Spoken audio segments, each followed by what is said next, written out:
All right, hey everybody. So this is intended to be just a quick sort of video explaining how to foil, which is a skill that comes up just like ad nauseum in college algebra. If you're in college algebra, by the end of the semester, foiling will be something that is just like burnt into your head, or at least it should be. If you're walking away from a college algebra class, you had better learn, you had better know how to foil. Okay, so what is foiling? When is it necessary? Foiling is necessary when you have two binomials. It also works for two complex numbers, but two binomials that you're multiplying by each other. So I have the binomial 2x plus 7, and I want to multiply that by 3x minus 5. And the way that we do that is by foiling. And foil is really an acronym. It stands for first, outer, inner, last. So foil, F-O-I-L. First, outer, inner, last. And really, kind of in a nutshell, what you're doing with foiling is you're actually just sort of multiplying everything in one binomial by everything in the other binomial. So I'm multiplying everything in this first set of parentheses by everything in the second set of parentheses. Foil is just a kind of a strategic or I can't think of the right word right now, but it's like a way of remembering how to do this, and in particular making sure that you multiply everything by everything. It's kind of a systematic way of doing it. So what does it mean? Well, F for first means multiply the first items in both of your binomials, whatever it is. So kind of like the very first thing. So in this case, 2x times 3x. Well, 2 times 3 is 6. X times x is x squared. So 2x times 3x is 6x squared. O stands for outer, and that means kind of like multiply the two pieces that are on the outer edge of this product. So the 2x and the 5.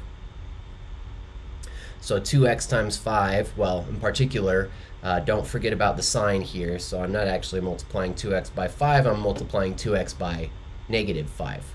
So 2x times negative 5 is negative 10x, like that. Inner means the innermost pieces, the pieces that are closest together. So right here, the 7 and the 3x. So 7 times 3x is 21x. And then finally, last. So the last pieces of both of these right here. So 7 times negative 5, which is negative 35. And then once we've gotten here, just simplify this down, which just means the inner pieces. Negative 10x plus 21x is 11x. So this is 6x squared plus 11x minus 35. That's what this becomes. So 2x plus 7 times 3x minus 5 equals 6x squared plus 11x minus 35. So that's foiling. One place where you have to remember to foil, and I think that this is maybe like the number one mistake. Right, it even has a name. What do they call it? The freshman's dream, which is this. So let me first show you what the problem might look like. It's something like this. Maybe we want to do, let's choose some fun numbers. I don't know. What are fun numbers? I'm not thinking of any fun numbers. I'm just trying to not use the same numbers. A 4x. How about 4x plus 1? Something like that. Squared. Like this. So 4x plus 1 squared. So first I'm going to show you the proper way of doing it, and then I'm going to show you the biggest mistake, the most common mistake anybody makes in college algebra, which is called the freshman's dream.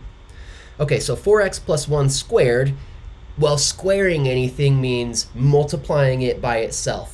So 4x plus 1 squared is really 4x plus 1 times 4x plus 1.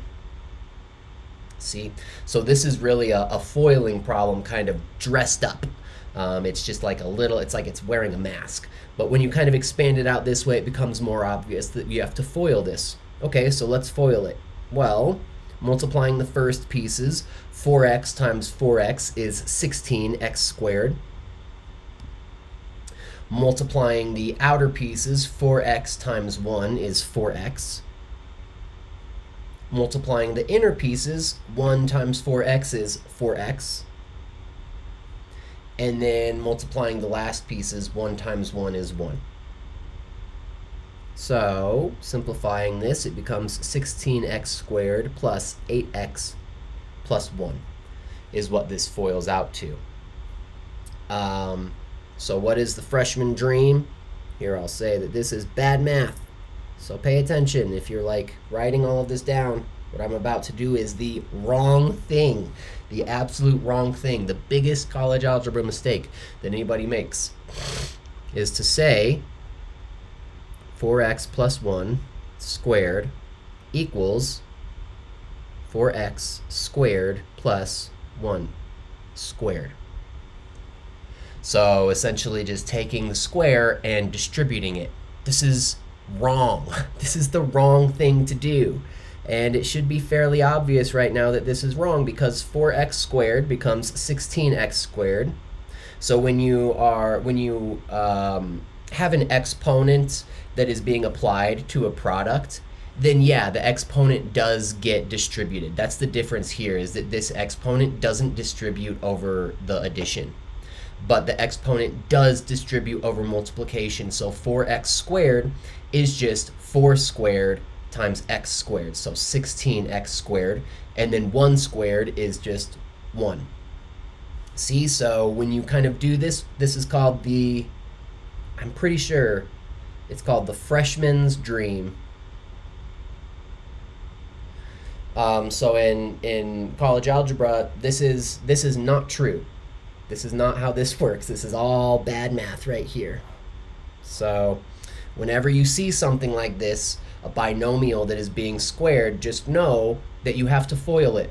One way of kind of quickly foiling it, you can, if this makes sense to you, kind of expanding things out, writing it as the two separate binomials and then foiling it.